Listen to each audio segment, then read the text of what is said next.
Good morning students. मैं रमेश चंद्र हिंदी के कालांश में आपका स्वागत है। प्रातःकालीन बेला में आपका बहुत बहुत स्वागत ऑनलाइन क्लासेस में। कक्षा 9वीं की हिंदी काव्यखंड के अंतर्गत बच्चों, आज मैं आपको एक ऐसे कवि के द्वारा रचित काव्यांश को पढ़ाने जा रहा हूँ, जो जन्म से मुसलमान होते हुए भी जिन्होंने अपना गुरु विट्ठलनाथ जी को बनाया और अपना आराध्य श्री कृष्ण जी को बनाया। तो शायद आप समझ गए होंगे कि वो कौन है। बच्चों, वो हैं सूरदास जी। कौन है बच्चों? रसखान जी।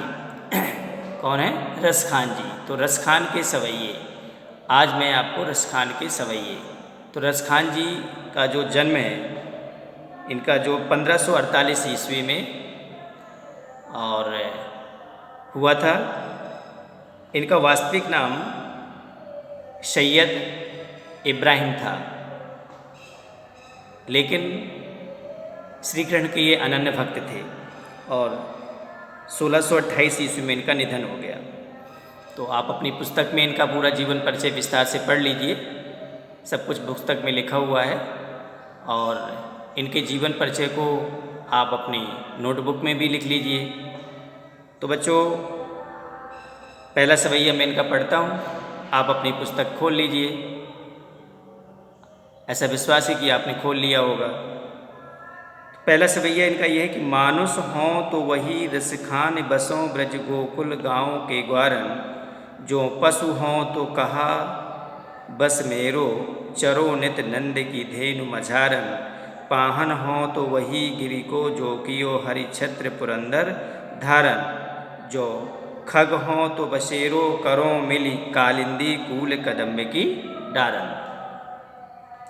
तो इसमें रसखान जी अपना ब्रजभूमि के प्रति अनुराग प्रकट करते हैं सवैये में, कि अगर मेरा इस पृथ्वी पर जन्म होता है, अलग अलग रूपों में जन्म होता है, तो मैं ब्रज भूमि में ही मेरा जन्म हो। तो वो कह रहा है, यदि मेरा मनुष्य का जन्म होता है तो मैं ब्रज के गोकुल गांव में ग्वाल वालों के साथ ही रहूं। ग्वारन का मतलब होता है बच्चों ग्वाल वाल। गोकुल गांव के ग्वाल वालों के साथ रहूं, उन्हीं के साथ खेलूं। मानुष हो तो वहीं रसखान बसों ब्रज गोकुल गांव के ग्वारन। तो ब्रज के जो गोकुल गांव हैं, उसी में ग्वाल वालों के साथ में रहूं। फिर कहते हैं कि यदि मेरा पशु के रूप में जन्म होता है, यदि मैं पशु बन जाऊं, तो इसमें तो कोई मेरा बस तो नहीं है, लेकिन फिर भी मेरी मनो इच्छा है, मेरी पूरी मनोकामना है कि जो नंद बाबा की जो गायें हैं, उन्हीं गायों के बीच में मैं विचरण करूं, उन्हीं के बीच में चरूं। पाहन हो, उन्होंने कहा यदि मैं पत्थर बन जाऊं तो उसी पर्वत का, गिरि का मतलब होता है पर्वत, उसी गिरि का पर्वत बनूं जिस पर्वत को श्री कृष्ण जी ने गोकुल या ब्रज के गोकुल गांव के लोगों की रक्षा के लिए जिस पर्वत को धारण किया था।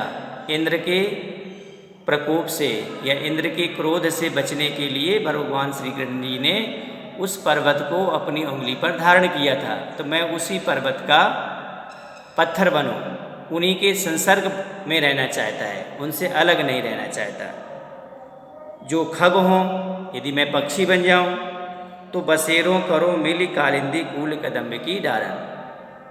तो कूल माने तट, जो कालिंदी अर्थात यमुना नदी के तट पर जो कादम्ब के वृक्ष हैं, उन्हीं वृक्षों पर मैं निवास करूं।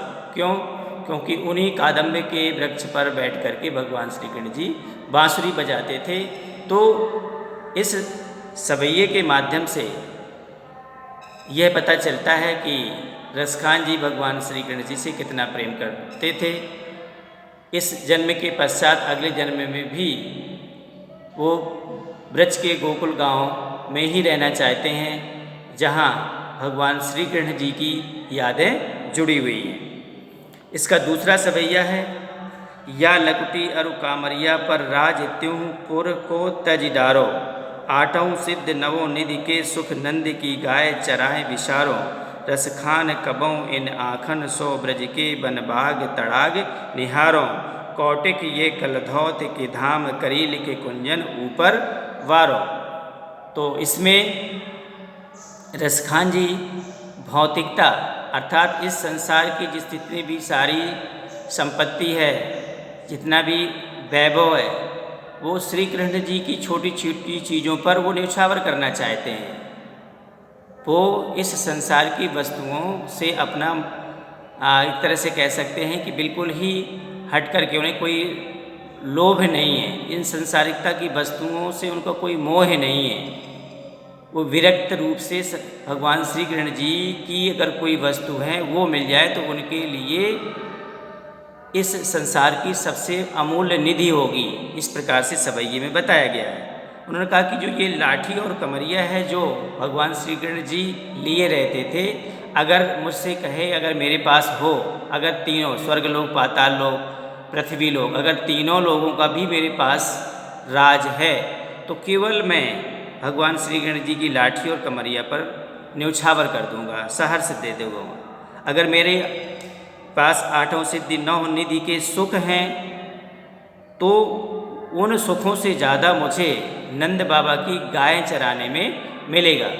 मेरे पास आठों सिद्धि नौ निधि जो संपूर्ण संसार लोक का खजाना है, संपूर्ण संसार लोक का सुख है, वो अगर मुझे मिल जाए तो उससे मुझे सुख नहीं मिलेगा।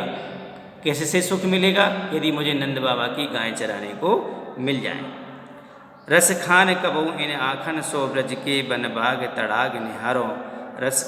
अब रस खान कवि कह रहे हैं कि मेरे मन में ये हूक उठ रही है, ये व्यग्रता उठ रही है कि मैं कब अपनी आँखों से इस ब्रज के जो वन हैं, बाग हैं, तालाब हैं, मैं अपनी आँखों से इनका दर्शन करूं। कौटिक ये कलधौत के धाम करील के कुंजन ऊपर पारो। करोड़ों करोड़ों अगर मुझे सोने के जो महल हैं अगर वो मिल जाएं या मेरे पास हैं तो मेरे लिए वो तुच्छ वस्तुएं हैं, मेरे लिए वो नाचीज हैं, मेरे लिए कुछ नहीं है। मेरे लिए अगर वो जो गोकुल के या ब्रज के गोकुल गांव के जो करील की कुंज हैं, जो बाग हैं करीलों का, वो मिल जाए तो मैं ये करोड़ों करोड़ों सोने के महलों को भी न्यौछावर कर दूंगा।